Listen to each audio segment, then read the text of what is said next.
अधिशोषण की ऊष्मागतिकीय संभावनाएं पढ़ने के बाद में अब हम बात करेंगे अधिशोषण के प्रकार के बारे में।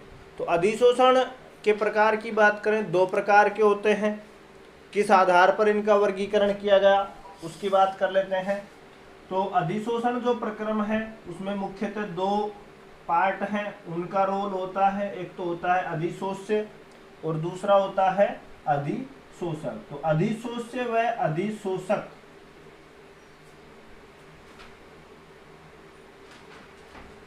के मध्य आकर्षण के आधार पर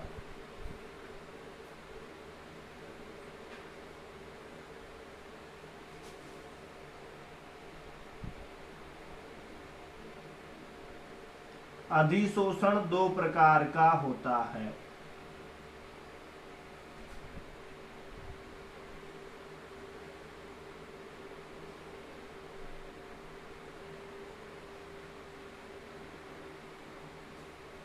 अधिशोषण में क्या होता है कि भाई अधिशोष्य है, अधिशोष्य का अधिशोषक की सतह पर जुड़ना ही आकर्षण अधिशोषण कहलाता है।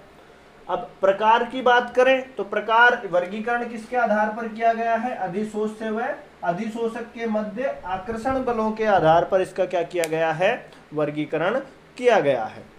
अब हम बात करते हैं कि भाई प्रकार कौन कौन से हैं। तो प्रकार सामान्यतः इसके दो प्रकार हैं, भौतिक अधिशोषण और दूसरा आता है रासायनिक अधिशोषण। दो भाग हैं, एक तो आता है भौतिक अधिशोषण और दूसरा आता है रासायनिक अधिशोषण।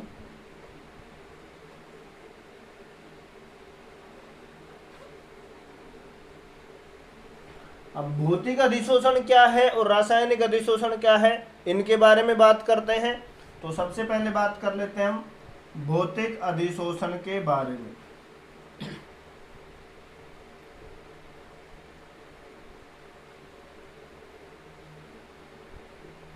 भौतिक अधिशोषण किसे कहेंगे, जब अधिशोष्य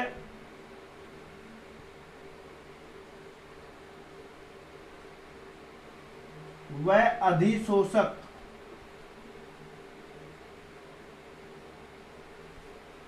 दुर्बल वांडरवाल बलों के द्वारा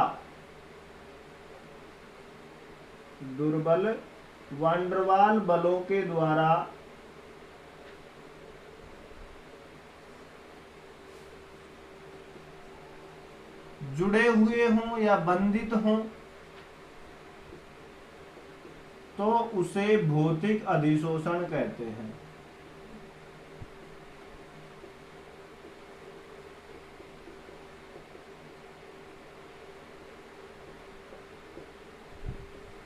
अधिशोषण की प्रक्रिया में एक तो अधिशोष्य और अधिशोषक कौन से बंधों के द्वारा जुड़े हुए हों, दुर्बल वांडरवाल बलों के द्वारा जुड़े हुए हों, वह अधिशोषण क्या कहलाता है, भौतिक अधिशोषण। ये तो हो गई भौतिक अधिशोषण की डेफिनेशन।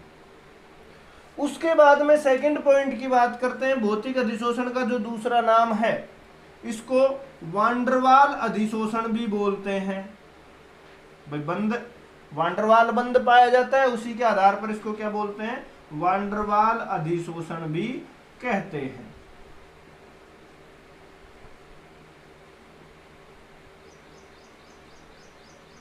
दो पॉइंट क्लियर है सभी को।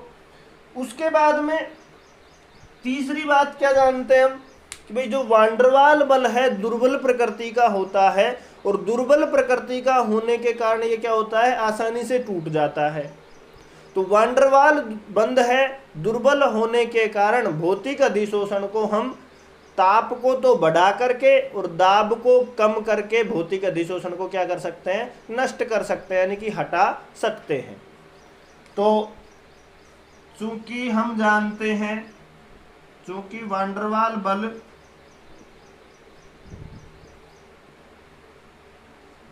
दुर्बल होता है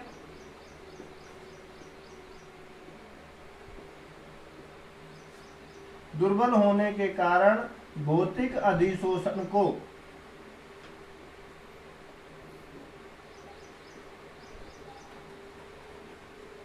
ताप बढ़ाकर व दाब घटाकर कम किया जा सकता है। भौतिक अधिशोषण जो है वो स्वतः होता है, यानी कि इसकी अगर हम बात करें कोई भी बाह्य कारकों की आवश्यकता नहीं पड़ती है। उत्क्रमणीय प्रक्रम होता है, कोई विशेष प्रकार का भी नहीं होता है। तो भौतिक अधिशोषण है, भौतिक अधिशोषण में वान डर वाल बल पाए जाते हैं, यानी कि आसानी से जुड़ जाते हैं। तो इस भौतिक अधिशोषण की प्रक्रिया को हटाने के लिए हम क्या कर सकते हैं, जैसे थोड़ा बहुत ताप इंक्रीज करेंगे, ताप को बढ़ाएंगे, तो भौतिक अधिशोषण क्या हो जाएगा, यानी कि उसमें विशोषण की प्रक्रिया होने लग जाएगी। विशोषण क्या है कि भाई अधिशोष्य पदार्थ है, उनका अधिशोषक की सतह से हटना ही क्या कहलाता है, विशोषण। तो अधिशोषक की सतह से अधिशोष्य के कण क्या होने लग जाएंगे, ताप को बढ़ाने से हटने लग जाएंगे। ठीक इसी प्रकार दाब को घटा दें, तो दाब को घटाने पर भी जो अधिशोष्य के कण हैं वो अधिशोषक की सतह से हटने लग जाते हैं। उसके बाद में नेक्स्ट पॉइंट आता है कि जो अधिशोषण उष्मा है, अधिशोषण उष्मा का जो परिवर्तन होता है वो बहुत ही कम मात्रा में होता है। अधिशोषण उष्मा है या उष्मा परिवर्तन है वो कितना हो रहा है, 20 से 40 किलो जूल प्रति मोल, बहुत ही कम मात्रा में होता है।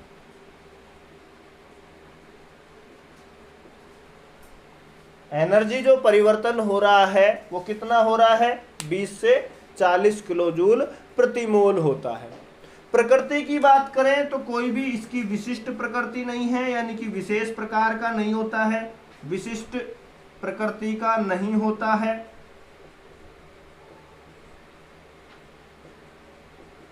और प्रक्रम की बात करें तो प्रक्रम होता है ये उत्क्रमणीय प्रक्रम होता है।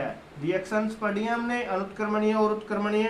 तो इस ये किस प्रकार की अभिक्रियाएं दर्शाता है, यानी कि कौन सा प्रक्रम होता है, उत्क्रमणीय प्रक्रम होता है। तो ये गुण थे हमारे पास में भौतिक अधिशोषण के। वीडियो को पॉज करके आप इनको क्या कर सकते हो, नोट कर सकते हो या फिर स्क्रीनशॉट ले सकते हैं। उसके बाद में सेकंड पार्ट आता है हमारे पास में रासायनिक अधिशोषण। तो रासायनिक अधिशोषण की बात करें, नंबर 2 पे भी रासायनिक अधिशोषण किसे कहेंगे, ऊष्मा परिवर्तन कितना होगा, कम होगा या ज्यादा होगा, विशेष प्रकार का है या नहीं है। तो उन सब की बातें करें तो नंबर सेकंड पे आता है रासायनिक अधिशोषण।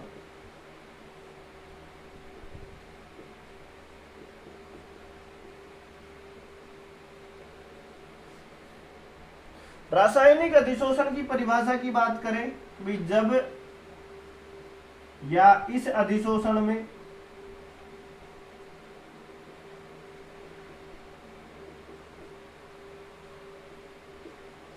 अधिशोष्य और दूसरा क्या होगा, अधिशोषक, अधिशोष्य व अधिशोषक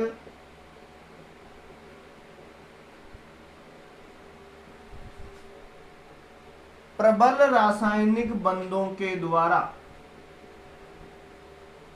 अधिशोष्य व अधिशोषक प्रबल रासायनिक बंधों के द्वारा या बंधों से बंधित होते हैं। वह अधिशोष्य जो होता है प्रबल रासायनिक बंधों से बंधित होते हैं, तो उस अधिशोषण को हम क्या कहेंगे, रासायनिक अधिशोषण। या फिर प्रबल रासायनिक बंधों से बंधित होते हैं तथा उत्पाद का निर्माण करते हैं,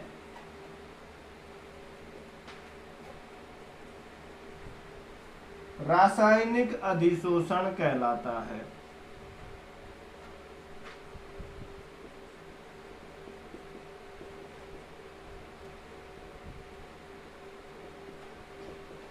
जो अधिशोष्य के जो कण थे और अधिशोषक की सतह पर जुड़ रहे हैं, किसके द्वारा जुड़ रहे हैं, प्रबल रासायनिक बंधों के द्वारा, केमिकल बॉन्डिंग के द्वारा जुड़ रहे हैं। और साथ में जो अधिशोष्य है वो सतह पर जुड़ करके क्या करता है, रासायनिक उत्पाद का निर्माण करता है या यौगिक का निर्माण करता है, क्या कहलाता है, रासायनिक अधिशोषण कहलाता है। एग्जाम्पल की अगर हम बात करें तो जैसे टंगस्टन धातु है हमारे पास में, इसी तरीके से टंगस्टन है वह कार्बन अधातु है। इनकी सतह पर ऑक्सीजन का अधिशोषण होने पर, ऑक्सीजन का अधिशोषण होने पर, ऑक्सीजन जैसे इनकी क्या आएगी, संपर्क में आएगी सतह पर, ऑक्सीजन के अधिशोषण के पश्चात टंगस्टन ऑक्साइड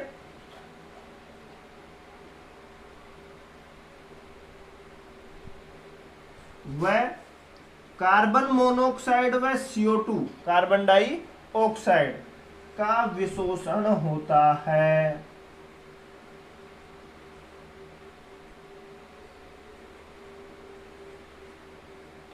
टंगस्टन है या फिर कार्बन है, इसकी सतह पर ऑक्सीजन का अधिशोषण हो जाए तो उसके बाद में जो अधिशोषक की सतह है उस पर या तो टंगस्टन ऑक्साइड, टंगस्टन के पास में ऑक्सीजन आएगा तो टंगस्टन ऑक्साइड के रूप में विशोषित हो जाएगा, सतह को छोड़ करके चला जाएगा।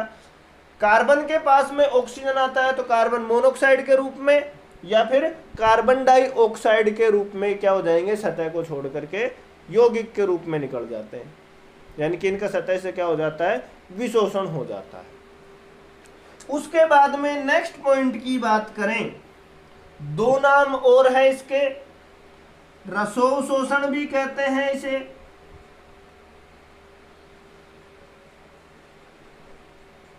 दूसरा नाम क्या है इसका, रसोशोषण व लैंगम्यूर अधिशोषण भी कहते हैं। भौतिक अधिशोषण को तो क्या बोल रहे थे, वांडरवाल अधिशोषण, और रासायनिक अधिशोषण को क्या कह रहे हैं, रसोशोषण या फिर लैंगम्यूर अधिशोषण भी कहते हैं। उसके बाद में नेक्स्ट पॉइंट की बात करें, जो अधिशोषण ऊष्मा है, यानी कि जो ऊष्मा परिवर्तन होता है, अधिशोषण ऊष्मा का मान या ऊष्मा परिवर्तन का जो मान है बहुत अधिक, बहुत अधिक से मतलब है 80 से 240 किलो जूल प्रति मोल।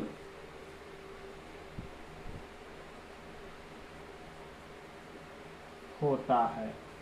ऊष्मा जो परिवर्तन होता है, अधिशोषण ऊष्मा परिवर्तन का जो मान है, ऊष्मा का जो मान है बहुत अधिक, कितना, 80 से 240 किलो जूल प्रति मोल होता है।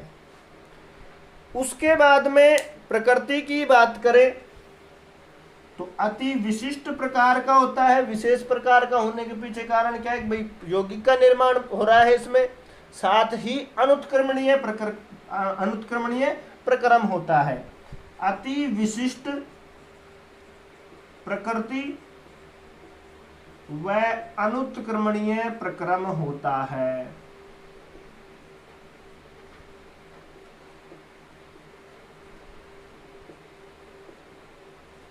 ये थे हमारे पास में रासायनिक अधिशोषण के बारे में। उम्मीद करता हूं रासायनिक अधिशोषण आपको समझ में आया होगा। वीडियो को पॉज करके इसको भी नोट कर सकते हैं या फिर स्क्रीनशॉट ले सकते हैं। उसके बाद हम बात करते हैं भौतिक अधिशोषण व रासायनिक अधिशोषण में अंतर के बारे में। तो अब हम बात करते हैं भौतिक अधिशोषण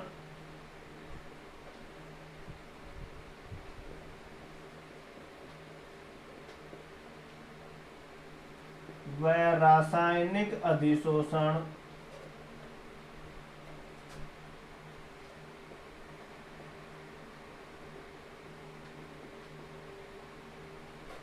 में अंतर। अंतर की बात करें, दो पार्ट बना लेते हैं हम। एक तरफ भौतिक अधिशोषण और दूसरी तरफ रासायनिक अधिशोषण।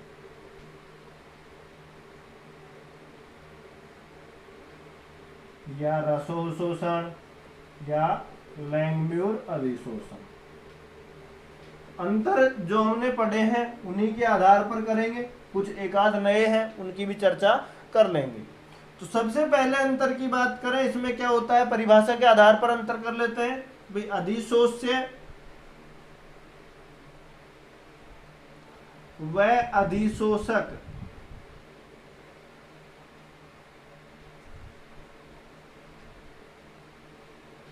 के मध्य दुर्बल वान डेर वाल बल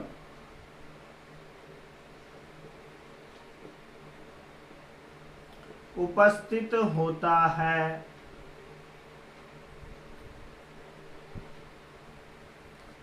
भाई इसकी परिभाषा क्या थी कि भाई अधिशोष्य व अधिशोषक के मध्य क्या होता है, दुर्बल वान डेर वाल बल उपस्थित होता है। इसमें क्या होता है कि भाई अधिशोष्य व अधिशोषक के मध्य क्या होता है भाई, रासायनिक यौगिकों का निर्माण करते हैं तो इलेक्ट्रॉनों का आदान प्रदान होगा। तो अधिशोष्य व अधिशोषक के मध्य इलेक्ट्रॉन स्थानांतरण के कारण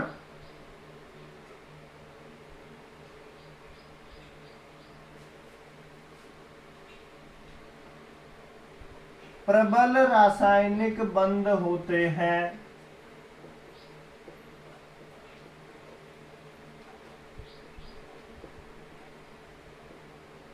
पहला अंतर तो ये हो गया भाई, इनमें तो क्या पाया जा रहा है, दुर्बल वान डेर वाल बल, और इनमें रासायनिक बंध पाया जाता है।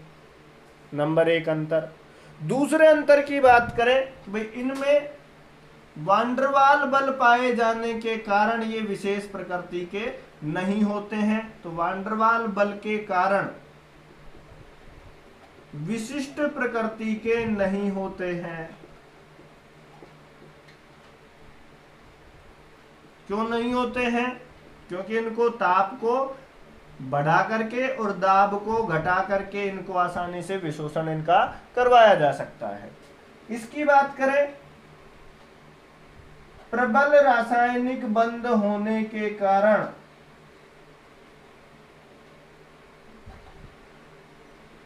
कैसे होंगे, विशेष प्रकृति के होंगे, विशिष्ट प्रकृति के होते हैं।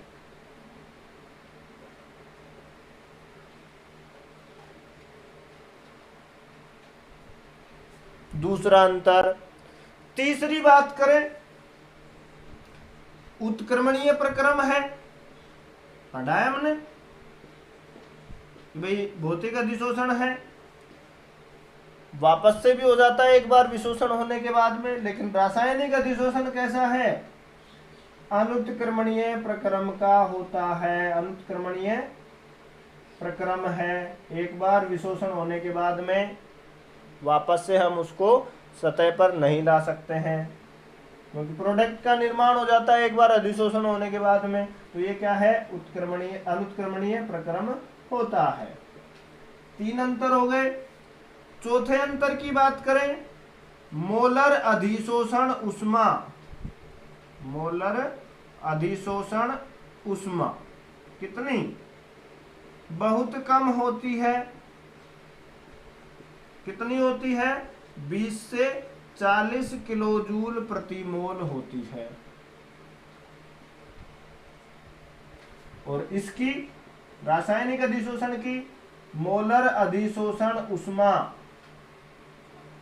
यानी कि उष्मा परिवर्तन मुक्त उष्मा, मोलर अधिशोषण उष्मा बहुत अधिक, कितने, 80 से 240 किलो जूल प्रति मोल होती है। चार अंतर। उसके बाद में पांचवें अंतर की बात करें, आसानी से द्रवित होने वाली गैसें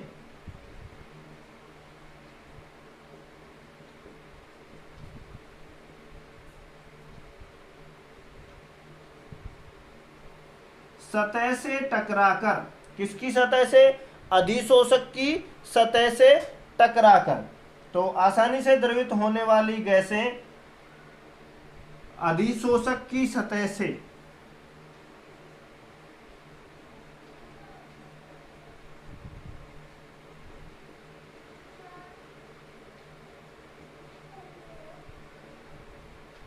संघनित हो जाती हैं, यानी कि उनका क्या हो जाता है? अधिशोषण हो जाता है।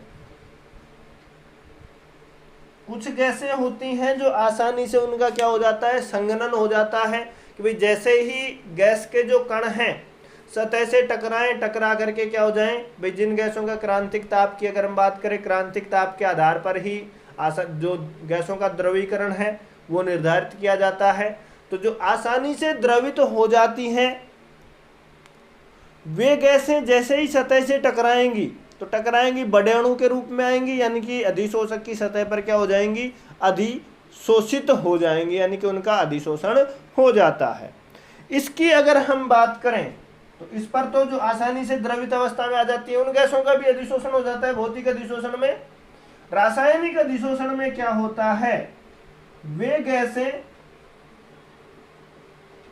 जो अधिशोषक की सतह से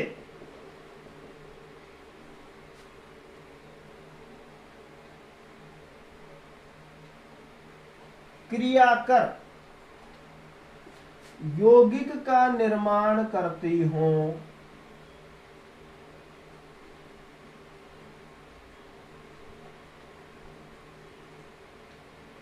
वे ही रासायनिक अधिशोषण में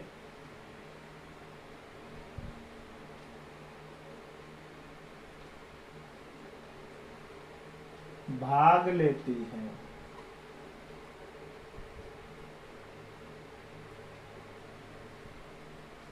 रासायनिक अधिशोषण में केवल वही गैस भाग लेगी जो अधिशोषक की सतह से क्रिया करके यौगिक बना सके। जो अधिशोषक के साथ क्रिया करके यौगिक नहीं बना सकती है वो गैसें रासायनिक अधिशोषण में भाग नहीं लेंगी। उसके बाद में नेक्स्ट पॉइंट की अगर हम बात करें, छठे पॉइंट की, तो ताप बढ़ाते हैं। तो ताप बढ़ाने पर क्या होता है? भौतिक अधिशोषण घटता है। और रासायनिक अधिशोषण की बात करें, ताप बढ़ाने पर बढ़ता है।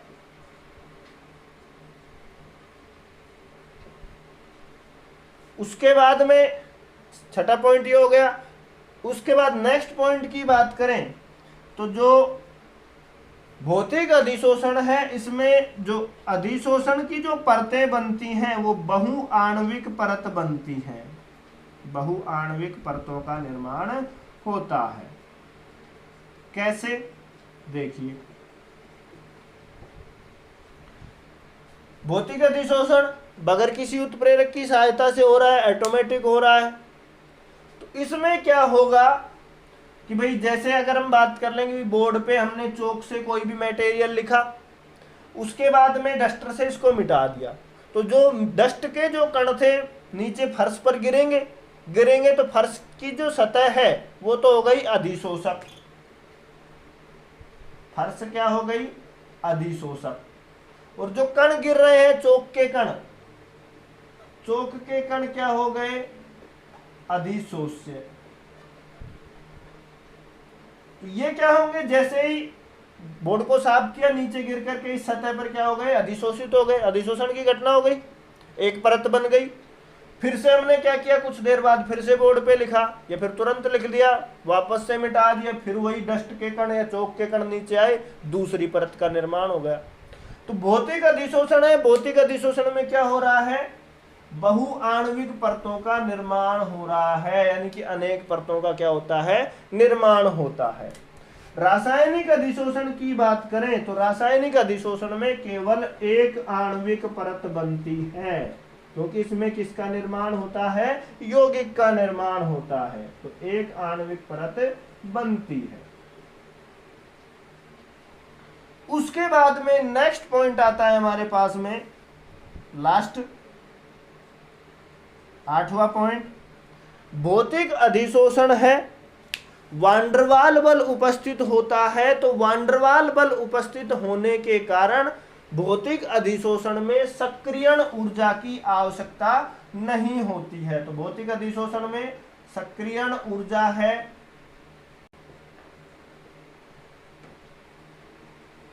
की आवश्यकता नहीं होती है।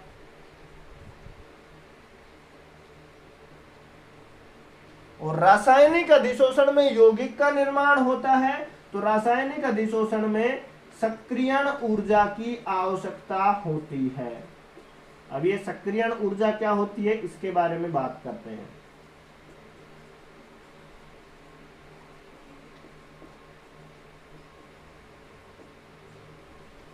भौतिक अधिशोषण में क्या होता है, कोई वान डेर वाल बल होता है, आसानी से जुड़ जाते हैं ये, तो इसके लिए कोई भी सक्रियण ऊर्जा की आवश्यकता होती नहीं है। रासायनिक अधिशोषण की अगर हम बात करें, कोई भी केमिकल रिएक्शन होती है या तो वो उत्प्रेरकों के द्वारा होती है या फिर उसके लिए एंजाइम्स वगैरह चाहिए तो उनके द्वारा होती है। तो उत्प्रेरक वर्धक या फिर उत्प्रेरक है, एंजाइम है, ये क्या करते हैं, उत्प्रेरण का कार्य करते हैं, उस अभिक्रिया को आगे की ओर अग्रसर करने का कार्य करते हैं। तो उत्प्रेरकों के बारे में हमने जैसे पढ़ा है कि भाई ये क्या करते हैं, अभिक्रिया के वेग को दुगना या तिगुना जो भी है वो कर देते हैं, वेग गति बढ़ा देते हैं। तो गति बढ़ाएंगे तो गति बढ़ाने से मतलब है कि जो उनका जो एक तो बगैर उत्प्रेरक के काम हो रहा है, बगैर उत्प्रेरक के काम थोड़ा स्लो होगा, जो मेन रास्ता है उसी के अनुसार जाया जाएगा लक्ष्य तक।